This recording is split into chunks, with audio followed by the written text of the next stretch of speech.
मैं कौशलेंद्र प्रसाद विश्वकर्मा केपी बाल गंगा क्लासेस से आज के ऑनलाइन क्लास में आपका स्वागत करता हूं। जैसा कि बच्चों आज हम लोग कारक और विभक्ति ये टॉपिक पढ़ेंगे। आप लोग इसको फेयर कॉपी में अभी अवश्य नोट करें। तो आइए प्रारंभ करते हैं कारक और विभक्ति। सबसे पहले हम लोग कारक की परिभाषा जानेंगे। तो जैसा कि आप देख रहे होंगे कारक पहली हेडिंग लिखी हुई है, इसके बारे में थोड़ा पढ़ लेते हैं हम लोग। कारक कहते किसे हैं? तो जैसा कि आप देख पा रहे होंगे, वाक्य में जिसके द्वारा क्रिया की सिद्धि हो उसे कारक कहते हैं। क्रिया जनकत्वम कारकत्वम, क्रिया जनकत्वम कारकत्वम, अर्थात क्रिया की सिद्धि या क्रिया का जनक कारक कहलाता है। वाक्य में जिसके द्वारा क्रिया की सिद्धि होती है, वाक्य में जिसके द्वारा क्रिया की सिद्धि होती है उसे कारक कहते हैं। क्रिया जनकत्वम कारकत्वम, किसी वाक्य में क्रिया के संपादन में, किसी वाक्य में क्रिया के संपादन में सहायता करने वाले को कारक कहते हैं। ये उसकी दूसरी परिभाषा हो गई। किसी वाक्य में क्रिया के संपादन में सहायता करने वाले को कारक कहते हैं। फिर से सुन लीजिए, किसी भी वाक्य में क्रिया के संपादन में सहायता करने वाले को कारक कहते हैं। अब संपादन क्या है? तो जो किसी भी क्रिया को पूर्ण होने में सहयोग करता है वही होता है संपादक। ठीक, तो मान लीजिए क्रिया है पढ़ना। क्रिया क्या है? पढ़ना। पढ़ना, पढ़ना ये क्रिया है। ठीक, अब पढ़ना अगर क्रिया है तो अगर हम क्रिया से किसी की सिद्धि करें, जैसे वह पढ़ता है। अब अगर वाक्य आया वह पढ़ता है, वह पढ़ता है वाक्य में पढ़ने की क्रिया का संपादक कौन होगा?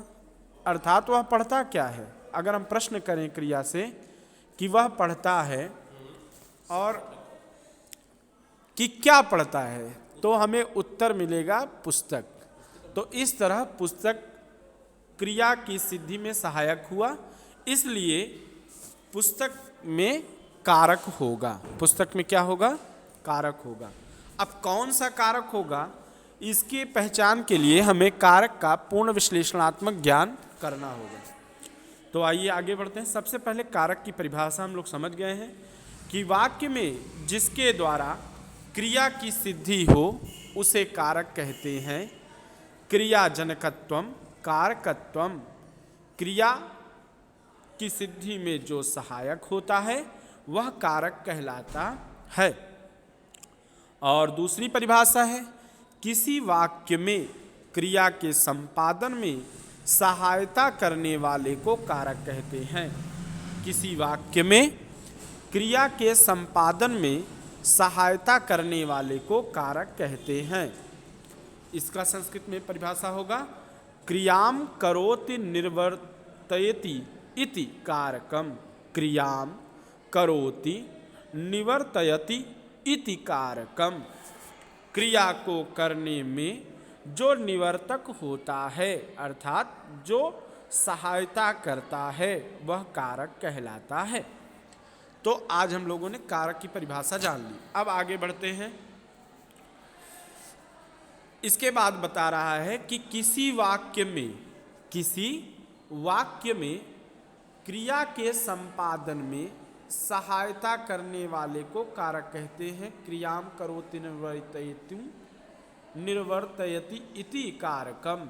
क्रियाम करोति निर्वर्तयति इति कारकम।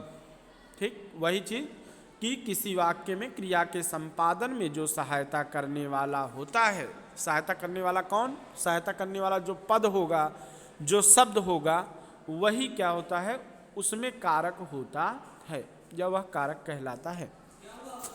आगे, हे बालकाः नृपस्य पुत्रः ययाति स्वभवने कोशात् स्वहस्तेन याचकेभ्यः धनम ददाति। हे बालक, राजा के पुत्र ययाति अपने भवन से, कोष से, अपने हाथ से याचकों को धन देता है, धन देता है। इस पूरे वाक्य में क्या है? इस पूरे वाक्य में हर पद पर कहीं न कहीं कोई न कोई कारक चिन्ह का प्रयोग किया गया है।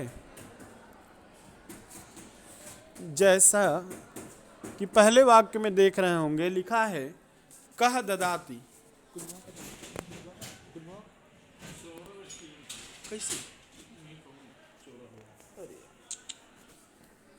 जैसे कह ददाति, प्रश्न बनता है कह ददाति, कौन देता है?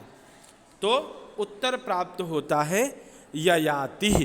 तो ययाति ही हमारा क्या है? कर्ता कारक है। दूसरा वाक्य किम ददाति, किसको देता है? तो धनम, धन को देता है, कर्म कारक, द्वितीया विभक्ति।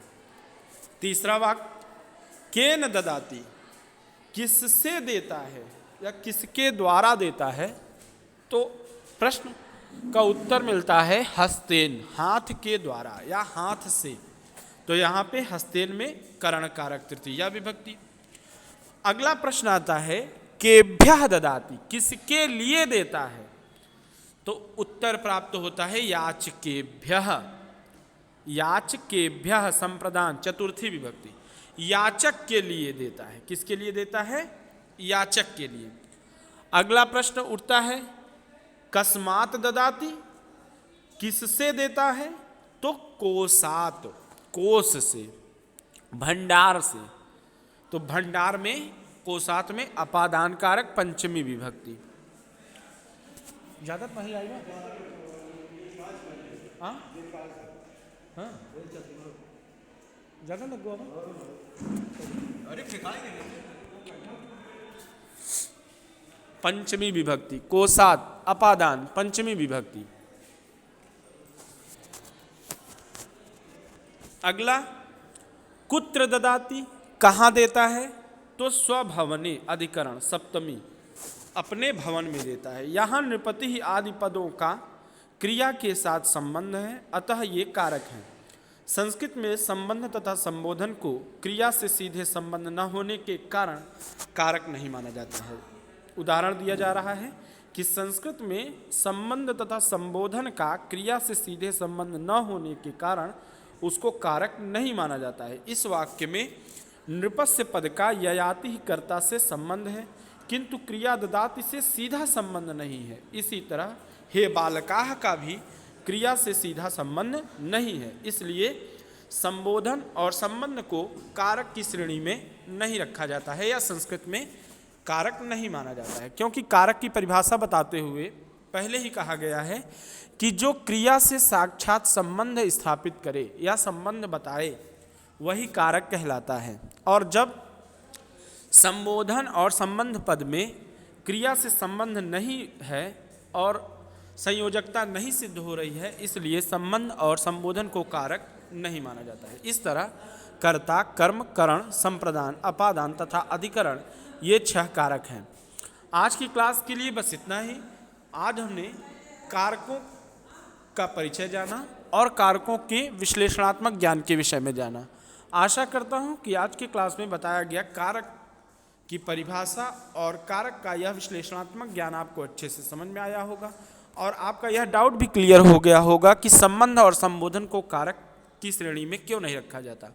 क्यों नहीं रखा जाता? क्योंकि क्रिया से न तो संबंध पद का कोई सीधा संबंध होता है और ना ही संबोधन पद का क्रिया के साथ सीधा संबंध होता है। इसलिए सीधा संबंध न होने के कारण संस्कृत में संबंध और संबोधन को कारक नहीं माना जाता है। तो आज की क्लास में इतना ही। आज की क्लास आप लोगों को अच्छे समझ में आई हो ऐसी मैं आशा करता हूँ। इसी के साथ आज की क्लास यहीं पे समाप्त होती है। शुभम संस्कृतम, नमः संस्कृताय।